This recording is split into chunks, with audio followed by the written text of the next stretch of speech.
વિષય એવો છે કે જે ટાઈમે અમે વરઘોડો લઈને રાત્રે નીકળીએ કે દિવસે નીકળીએ, એ એવી રીતે કહેવામાં આવે છે કે આ ભાગોળના ભાગથી નીચે તમારે ઉતરવું નહીં. તો એ જગ્યા આગળ આવી છે અમારી પંચાયત. તો અમારે પંચાયત બંધ કરી દેવાનું, અમારે ઘરવેરો ભરવા જવાનું બંધ કરી દેવાનું કે અમે કોઈ ગામના રહેવાવાસી જ નથી. તો પાકિસ્તાન એક છે એવું કહેવા માંગે છે, અમને શું કહેવા શું માંગે છે એ લોકો? એમના નાગરિકો અમને કહેવા શું માંગે? બીજું કંઈ નહીં. જે એમના આગેવાન છે, આગેવાને એવું કીધું જે બી તકલીફ પડે અમને જાણ કરજો. અમે જાણ બી કરીએ છીએ. વરઘોડાની અંદર રાત્રે ટેડ લાઇટ બંધ કરી દેવી કે આવી રીતે જેમ તેમ હેરાનગતિ કરવી. ગરબા લેડીઝ ગાતી હોય તો છોકરાઓ આગળ ધીમે ધીમે આગળ આવીને ઊભા થઈ જાય, તો ગરબાનું ટોરું લેડીઝ નીચેથી ઉપર આવવાનું ચાલુ થઈ જાય. એ બીવે છે. અત્યારે વરઘોડો કરતા પહેલા બીક લાગે છે. એ બબાલ થઈ ત્યારે જ અમારે અહીં આવવું આટલા સુધી આવવું પડ્યું છે કે એ ટાઈમે ત્યાં ગરબા રમતા બંધ કરી દેવડાયા. હવે ગમે તે જાતની ગાળો બોલે છે. હવે એ આજની તારીખમાં એક ડેલિકેટનો હોદ્દો ધરાવે છે.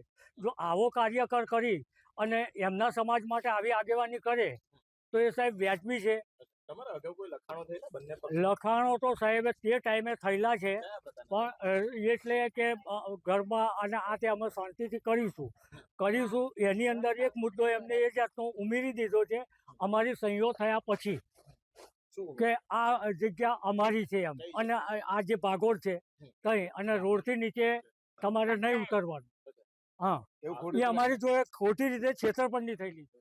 કે રતનપુરમાં જે મુસ્લિમ સમાજ રહે છે, 80% મુસ્લિમ સમાજ છે, 20% હિન્દુ સમાજ છે. અવારનવાર ત્યાં હિન્દુઓને હેરાન કરવામાં આવે છે. ત્યાંના માજી સરપંચ અને ત્યાં ડેલિકેટ જે લોકો છે એ લોકો અવારનવાર હિન્દુઓને હેરાન કરે છે. રાત્રે કઈ પ્રસંગ હોય તો લાઇટો બંધ કરી દે છે, પાણી કાપી નાખે છે. અને એ લોકોને એક જ વાત કે પંચાયતની જે જગ્યા છે ત્યાં હિન્દુ સમાજે ગરબા રમવા નહીં, કોઈ ધાર્મિક પ્રસંગ કરવા નહીં.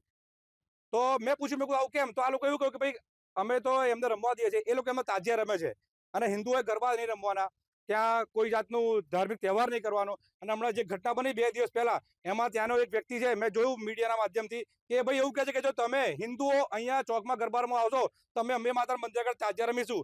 તો શું આ તાજિયા રમવા માટે છે રતનપુર?